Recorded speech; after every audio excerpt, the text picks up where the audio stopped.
180 রাপনি circle Toronto. আমার নতুন লিস্টিংয়ে আপনাদের স্বাগত জানাই। আমি মাহবুব উসমানী, রাইডেড হোম রিয়েলটির সঙ্গে রয়েছে। আমার পেছনেই দেখতে পাচ্ছেন এই ডিটাচ 2 স্টোরি বাড়িটি। 4 বেডরুম উপরে এবং 3 বেডরুম নিচে, অর্থাৎ বেসমেন্টে। টোটাল 5টা ওয়াশরুম রয়েছে এবং ড্রাইভওয়ে দেখেন এখানে 5টা গাড়ি পার্ক করা যাবে এই চমৎকার ইন্টারলক করা যে ড্রাইভওয়েটি রয়েছে সেখানে, এবং এর যে গ্যারাজটি রয়েছে সেখানে একটা গাড়ি পার্ক করা যাবে। সো টোটাল 6টা গাড়ি পার্ক করা যাবে। বাসাটি ম্যাকনিক্যাল অ্যাভিনিউ এবং মর্নিং সাইড অ্যাভিনিউ ইন্টারসেকশনের একদমই কোল ঘেঁষে। এই বাসা থেকে TTC, bus stop, restaurants, banks, groceries, high reviewed school বেশ কাছাকাছি। এমনকি মসজিদ বলেন, মন্দির বলেন, সব কিছুই কাছে। হাইওয়ে 4-1-এ উঠতে 4-4.5 কিলোমিটারের মতো লাগে এখান থেকে।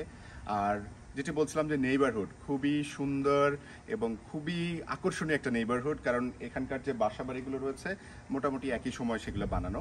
আমরা চলুন ধীরে ধীরে যাই, বাসার ভেতরটি আপনাদেরকে পুরোটা দেখাতে চাই। আসুন আমার বাসার ভেতরে এসেই লিভিং এরিয়াতে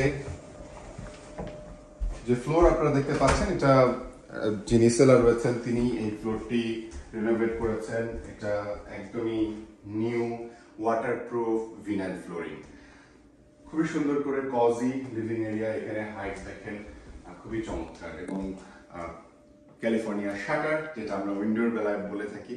এই পাশে উইন্ডো রয়েছে, এই পাশেও রয়েছে। So natural lights are coming window থেকে। এই ক্যালিফোর্নিয়া শাটারগুলো এরকম আপনারা খুলতে পারেন চাইলে। সো খুলে এভাবে লাগানো যায়। সো লিভিং এরিয়া, এর পাশ দিয়ে হচ্ছে সামনের দিকে আমাদের ডাইনিং। সোজা গিয়ে এখানে ডাইনিং স্পেসে দেখতে পাচ্ছেন খুব সুন্দর করে পরিপাটি করে সাজানো ডাইনিং স্পেস।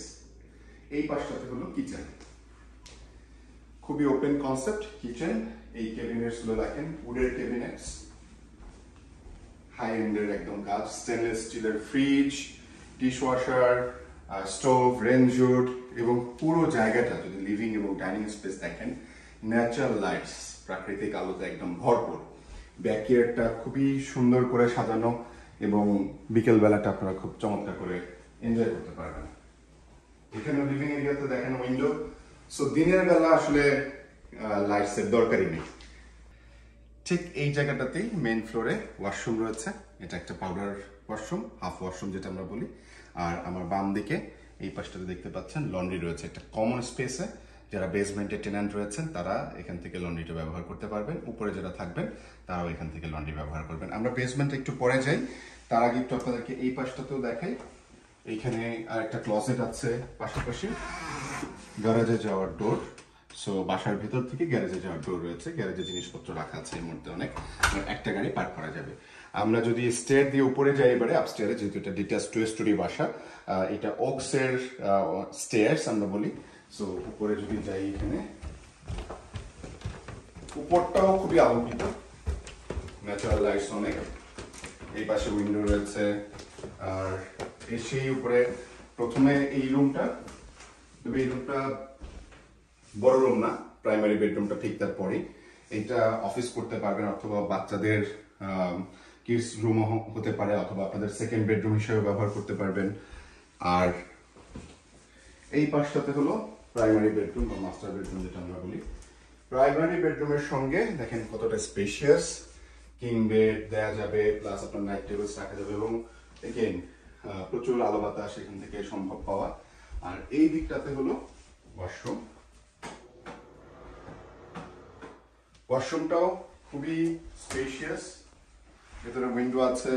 সো এখান থেকে আপনারা এনসুইট ওয়াশরুম যেটা আমরা বলি সেটা এটা। আর ক্লজেটও আছে এখানে। আমি একটু লাইটগুলো দিই, দেখেন এখানে লাইট দেওয়া আছে, ব্রাইট লাইট। এখানে ওয়াক-ইন ক্লজেট, কাপড় চোপড় রাখার জন্য। এখানে আপনাদের জিনিসপত্র রাখতে পারবেন শেলফে। তারপরের বেডরুমটাতে যাই, 3 নম্বর বেডরুম। এই বেডরুমটাতে যাওয়ার আগে একটা স্টোরেজ আছে, অনেক জিনিসপত্র এখানে ধরবে আপনাদের। এটা বাচ্চাদের রুম হিসেবে ব্যবহার করতে পারবেন, ওনারা সাজিয়ে রেখেছেন বাচ্চাদের রুমের জন্য। উইন্ডো রয়েছে বড়, এখানেও ওয়াক ইন ক্লজেট। আসলে এই ক্লোজেটটাও ওয়াক ইন ক্লোজেট। আর আরেকটা ওয়াশরুম, যেটা বলছিলাম যে 3টা ওয়াশরুম রয়েছে উপরে, এইটা তার আরেকটা ওয়াশরুম। এই ওয়াশরুমটাতেও স্পেশিয়াস, এটা কমন ওয়াশরুম উপরে বাথটাব সহ। তো যারা আপনারা ব্যবহার করতে চান করতে পারবেন। এখানে সিরামিকের ফ্লোর এখানে রয়েছে, নিচে আমরা কিচেনও তাই ছিল। আর এই বেডরুমটা, এটা আপনাদের third bedroom or second bedroom হিসেবে ব্যবহার করতে পারেন, অথবা চাইলে মানে একটা বড় ফ্যামিলি যদি আপনারা কেউ থাকেন, খুব ইজিলি আরামসে এখানে এই 4টা বেডরুমে থাকতে পারবেন। এখানে ক্লোজেট আছে কাপড় চোপড় রাখার জন্য, যথেষ্ট জায়গা রয়েছে, আপনারা চাইলে শেলফ রাখতে পারেন। এবং ন্যাচারাল লাইটস, এখানে উইন্ডো যেহেতু বড়, এখান থেকে ন্যাচারাল লাইটস পাওয়া পসিবল। তো এই লাইটগুলো যদি আমি এখানে দেই, এখানে প্রচুর লাইট, আপনার দিনের বেলাতে আসলে আলোর দরকার নেই, তারপরেও এখানে খুব চমৎকার লাইট দেওয়া আছে। এবারে আমরা বেসমেন্টে যাই।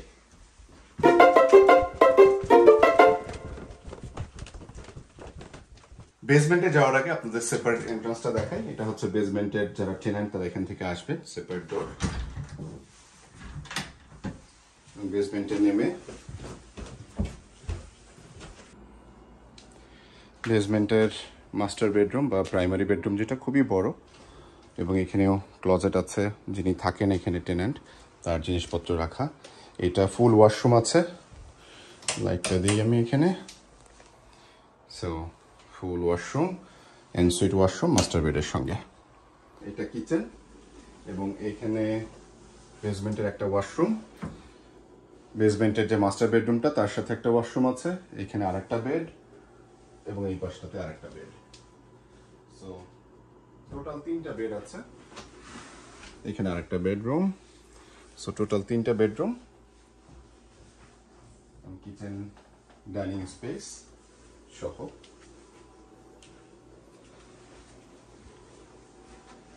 সো ইজিলি আপনারা $2,500 মতো এখান থেকে ইনকাম করা সম্ভব বেসমেন্ট থেকে। এই ডিটাচ 2 স্টোরি বাড়িটির 2000 স্কোয়ার ফিটেরও উপরে এর আয়তন। বাড়িটি রেনোভেশন করতে গিয়ে প্রায় $50,000 বেশি খরচ করেছেন যিনি বর্তমানে সেলার রয়েছেন তিনি। আপনাদের যদি কেউ বাড়িটি পছন্দ করে থাকেন, আমার সঙ্গে যোগাযোগ করতে পারেন, অথবা এই বাড়িটি সম্পর্কে যদি আরও বিস্তারিত কোনো তথ্য জানতে চান আমাকে কল করতে পারেন। আমার phone number 647-572-5600। Thank you so much for watching.